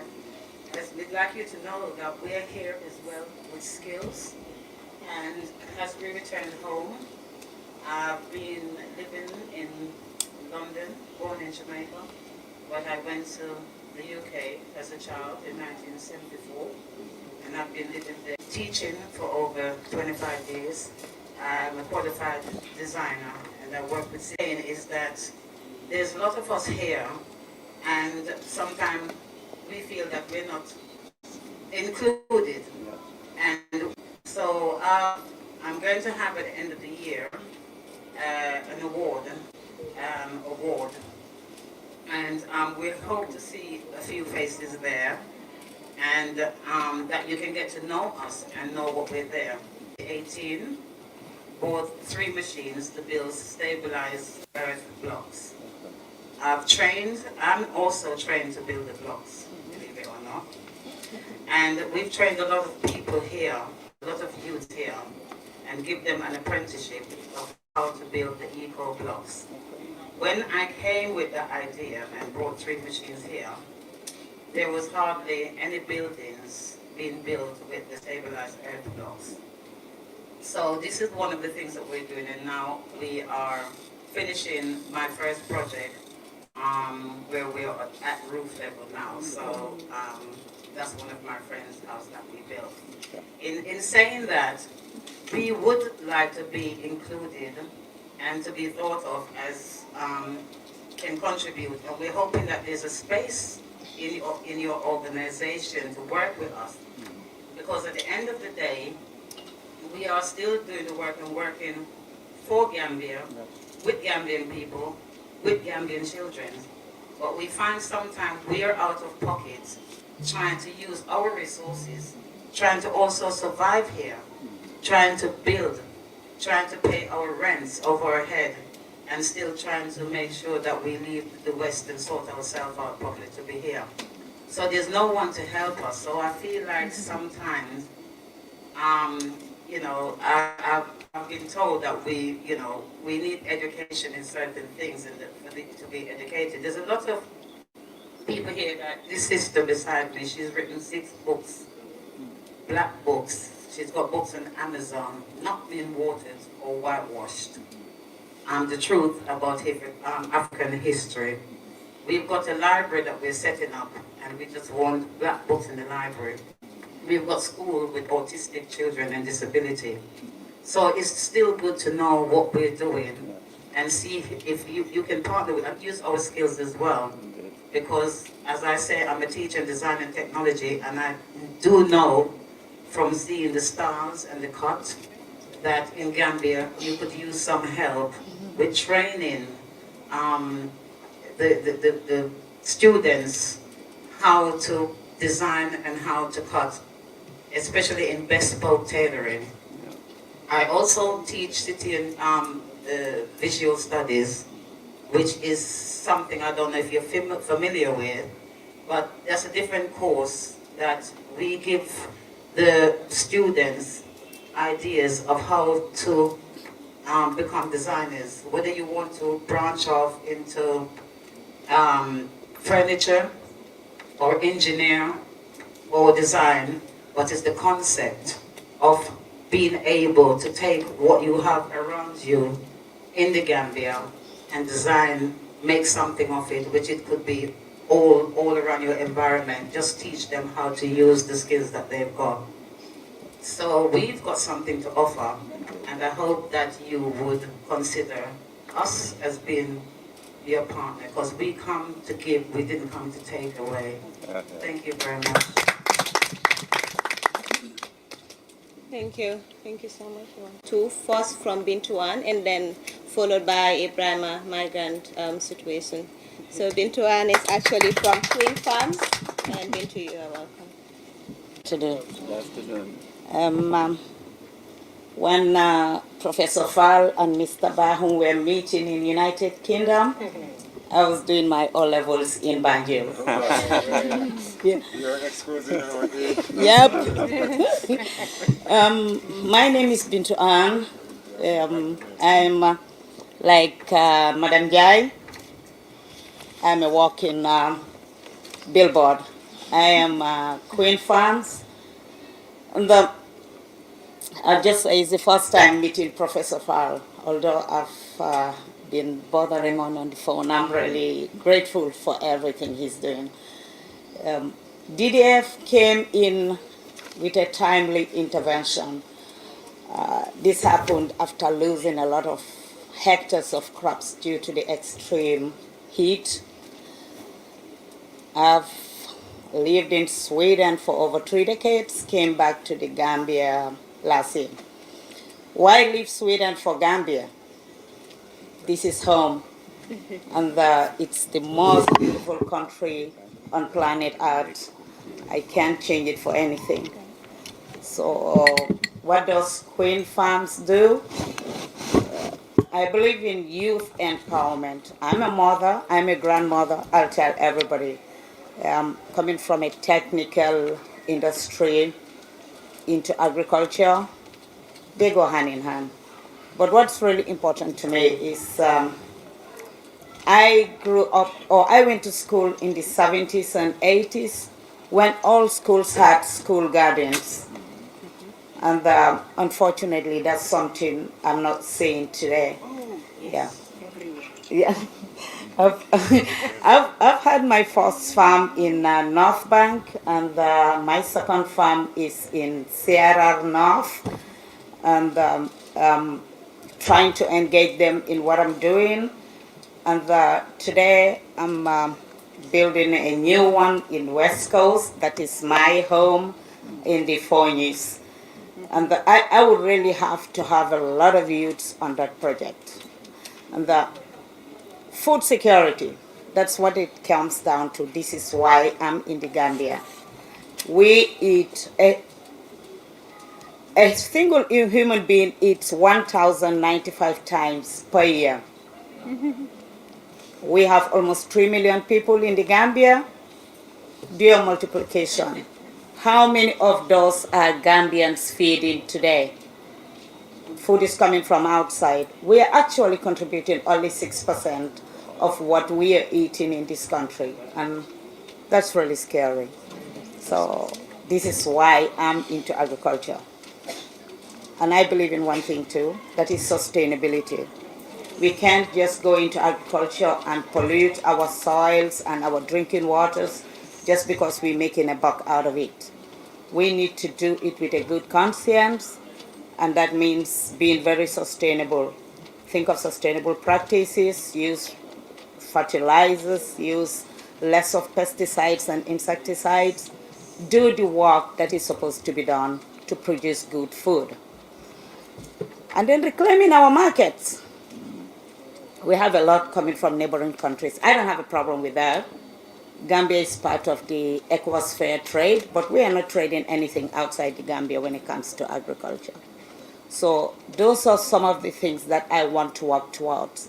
We having prime vegetables all year round, doing it in a sustainable way, and teaching our children how important it is to have agriculture as part of our day-to-day lives. They need to understand farming is not a poor man's job. And thank you to Professor Fall, Mr. Siribe, and I can't say enough thank you to Mr. Jabi, although we have a problem, me and him, about the food thing. Yeah, but I am here because they believe in me. I am here because they reached out, and I think, I hope this is like a starting of a long, or as I said, seasons ahead of a good partnership and a good collaboration between every farmer and DDF. Thank you all. Thank you. So now we hear from Ibrahima, migrant situation, and then we will have the conclusion. Thank you all, Mr. Fall. I'm happy to be here, as we say. My name is Ibrahim Adrame, but each and everyone know me as Ibrahim Migrant Situation. As we all know, at the moment in Gambia here, what we have now is more than coronavirus in 2019. When it's come to migration matter, Gambia, for me, it is more worse than the corona time. I know in the corona, governments, other international communities, people spend millions of money on corona. But now what we have in Gambia here, for me, as I was saying, is more than corona. As I was speaking at the moment, just this 1 month past, we have like 3,771 people live this soil here in Gambia with 21 different migrant boats for Canary Island. And all those boats, those 21 boats, none of them has been reached. Many have been intercepted in Morocco, Mauritania, Senegal, and the cause was bad weather, too much wave, the boats are not good. These are the main problems, challenges, or they have like the bad engines. We have lots of things that are happening this year. And within this 1 month, we have like 26 Gambians who lost their life through this bad week. So we cannot continue like this. So in 1 month, if 26 Gambians lost their life, so if we calculate now before the end of year, how many people are we going to have? In 2014, we have more than 1,600 Gambians lose their life. In 2025, we have like nearly to 900 lose their life. So these are not only numbers. These are human beings. They have families. I live in Malta. I go through Bagwe, ask myself. I ask whatever is happening in these journeys, I know. Nobody told me. I go by myself. I see everything by myself. I take this migrant activist to do because what I have been going through, or what other sub-Saharan Africans going through Libya, Tunisia. Even today, before I came here, I was posting something. They just killed someone today, not a Gambian, but an Ivorian. So these are things in Tunisia today, Libya, it's getting worse every day. And Gambians now, people are leaving this country, not before. When you check, some years back, it's only men who are going, young boys. But this 1 month alone, we have more than 1,000 women who live in this country. These are not only Gambians, but many other sub-Saharan countries who come to this country as a hotspot to leave this country and go. And we have more than 600 children who live. At this moment as I'm speaking today, there was a boat missing from around Carton in Jaffa, around Casamas. Today is 14 days. Nobody knows where they are. And we all know that 14 days nobody will survive. But we are trying to communicate with the alarm phones, with the maritime in Spain. We're doing all our best to see what we can do. There's another boat that departed from Bantan. Today is 7 days. We don't hear any information. 3 days ago, there's another boat that departed from Foni Berefet.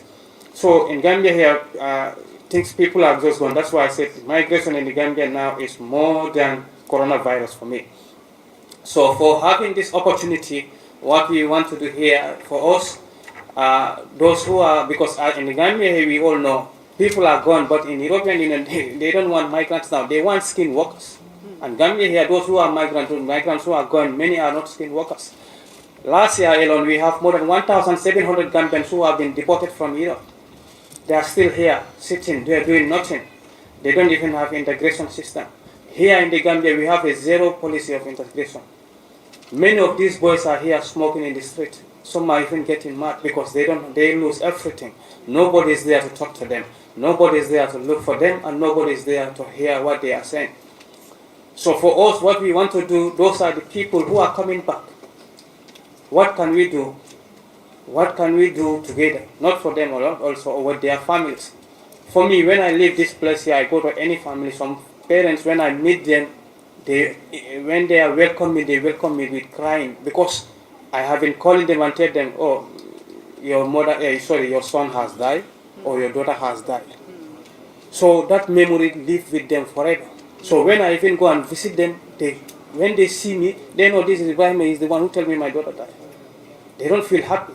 There is no day I feel happy for me myself. If I feel happy like 1 minute, even now I tell, okay, the boats arrived safely, but I will be there some minutes, someone will call me, I just get information, they tell me my son doesn't make it. So it's always a problem here in the Gambia. So, and the people here, and the migrant boats who are departing in the Gambia, as I was saying, many missing. Sometimes even they intercept boats, you will see many boats they can intercept, but there are a lot of people who will be missing. Now we can know, okay, boats leave from, because even yesterday they intercepted a boat in Mutene from Banjul. So, but that boat, today I get the information that there are still 8 people who died in that boat. So what we are trying to do now to identify those people, who are those 8 people? Because else their parents will be here, okay, my son has or daughter take the boat from here, now he died, but we didn't know where he is. But the boat is intercepted, yes, we know it. But who are the people who died? So we need to try and verify these missing people to give information back to their families members. Even they mourn forever, yes, but them to know this is what is happening to my children, or this is because this bad way is a problem. To stop it, that's not a way. I don't think so we can do that, but we can minimize. For us, the things we want to do now is a sensitization, going by campaign to campaign. I went to IOM, I told them, what you people, what you are doing, it is not going to change anything in this country.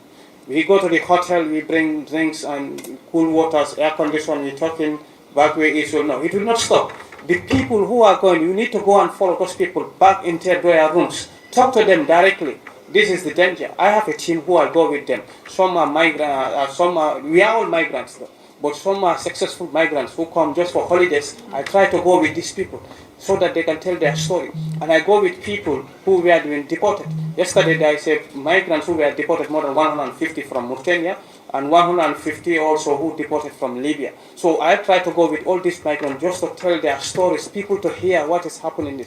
Because migration in not only in Gambia, but in general in sub-Saharan Africa, we have a problem on this. And it's going to be very difficult to stop it. But what we can do to tell people to know, this is the risky, and this is what and what, when you go through like this is what we can face. And even you arrive in Europe today, we all know how migration situation is in Europe now. So I'm taking more time though, but thank you, Mr. Fall, and thank you for the DBS, for this opportunity. Thank you so much. Thank you so much, Ibrahima. And you can move there. We can. All right. We will just hear the concluding remarks from Professor Fall, and that will be it for today. Much to everyone, and it was a pleasure hearing this. And of course, some of the stories I'm hearing for the first time, because we know within MSDG that although we do a bit of monitoring and evaluation, but we know that the impact is beyond what we can measure. But that goes to the fundamental approach. You see, many years ago, theories were developed as to how to improve impact, especially the linkage between development and philanthropy. And then some people thought it's actually, in the 70s, this was considered crazy. The idea, well, just give money cash and leave them. Just leave them, give them cash. And people say, well, that's crazy. But if that person is, now we have the phrase, an actual or potential change maker, it is in them that they would do it. If you don't help it, they'll still try to do good. So just give them the money. So this was floating around until you have an organization called Ashoka. Ashoka, I think, was the first globally to structure giving around the idea of a change maker. And they said, well, we've checked. We think this is an actual or potential change maker. I just give you unrestricted funds and see what you do. And that, we've inculcated that sort of approach. In the UK, when we got flushed with philanthropic money when we introduced national lottery in the 90s, was it? John Major's government introduced national lottery, and suddenly the government was getting a huge pot of money from the national lottery to give out as grants. And the millennium was coming, the end of the 20th century. And someone has the brilliant idea and say, why don't we do something big around this? And then 100 million was endowed to be a new fund, and they had this Millennium Development Fund. And the idea was give £5,000 to potential change makers. And I had the good fortune at the time, my consultancy, to support many of them. And I met these people. It's just crazy what humans can do with small things. There's still one story of one guy I remember meeting. He was involved in training children to ride bicycles safely in the streets. That's what they do. Because riding a bicycle is an important ritual if you grow up anywhere, especially in the West. But the streets are dangerous of Europe, so how to ride safely? That's what he did. So we helped him structure a whole business around it. And suddenly it became a successful business. Municipalities were contracting him to train children in the area. So it's successful. So one day I visited their office, and I asked of him, because he was the general manager. They said, oh, he left. He'd handed over the leadership of the organization. I said, why? Why would he do that? It's succeeding.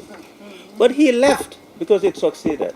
And I said, so what are you going to do? He said, well, I'm going to go do what I really wanted to do. And he went up to Edinburgh to do a PhD in nuclear physics. That's really what he wanted to do. But he's a change maker.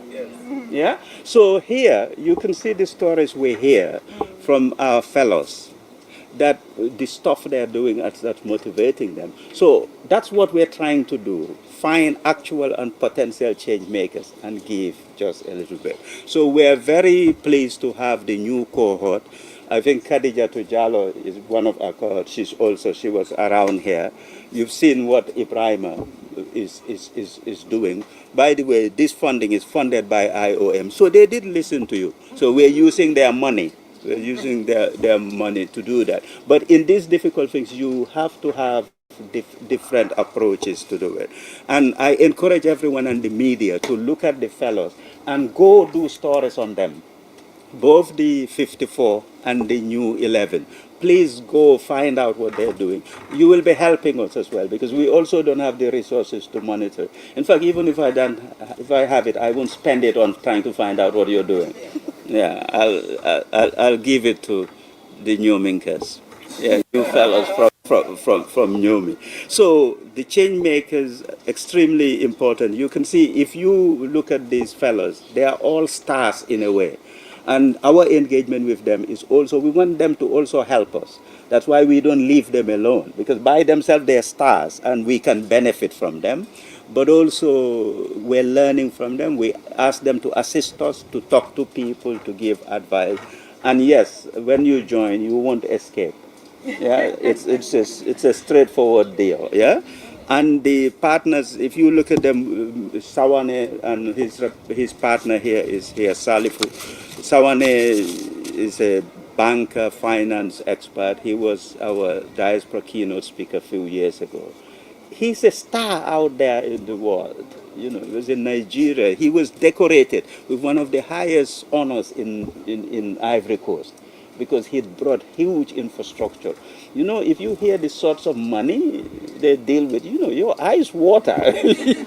Huge sums. That's what they're doing. The stuff that Gambian's economy cannot handle. That's the sort of stuff. And we are also honored and privileged to have these people as fellows wanting to associate with us and do this great work. And the cultural part is very important. Jog Malik, amongst the stuff he did is, you may have seen the videos about lullabies. So we did a collection research of Gambian lullabies, different languages, worked with police band to record it, and you can find it on our website. Not only recorded, they have been notated. So for the first time ever, African Gambian lullabies are written as music. And we've taken it to schools in England, not for Gambian or African kids, for all kids. So they play, they can read the music and play Sona Mariama. That's what they do. And many other things around that. Because what we found there is, some of the children in the diaspora, for all of the cultural reasons and racism, sometimes they are a little bit ashamed of their African background and culture. So they would even resist speaking the language. So if you then do this thing to push it on them, it won't work. So what you do, in this case, the lullabies is at the school. Everyone is learning the music. So suddenly the kids are jostling to say, oh, this is my language. So it's not like they're jumping away, because this is the song that everybody is singing. So I think the cultural element is important. And lastly, just again coming back to the wider sense of the African and Gambia diaspora, is we are definitely committed to it and will take more practical steps. My first sort of civil society engagement in UK was January of 1988. I've been in England for 4 months and started what became a black study group, and it was called Natange, the Natanga Black Study Group. And it was focused on the history of African people before slavery. So anytime slavery, we were not touching it. That's too recent. So that was the period we were looking for data on African presence in early Britain, African presence in early Europe, Ivan van Satima stuff. They came before Columbus, all of that stuff. And so we used to invite them from the state, the scholars. Every Thursday evening for 9 years, I was a volunteer at the youth club at Pedro in Hackney to do the Black Studies group. So that history and culture is important, because some of the insecurities that we find amongst ourselves is because we think we come from nothing. No, we come from great stuff. We have had, even the bad times we've had, the fact that African people, Gambian people have survived it, the mind boggles that we've even survived it and thrive and create wonderful cultures about it that we then gift to the whole world.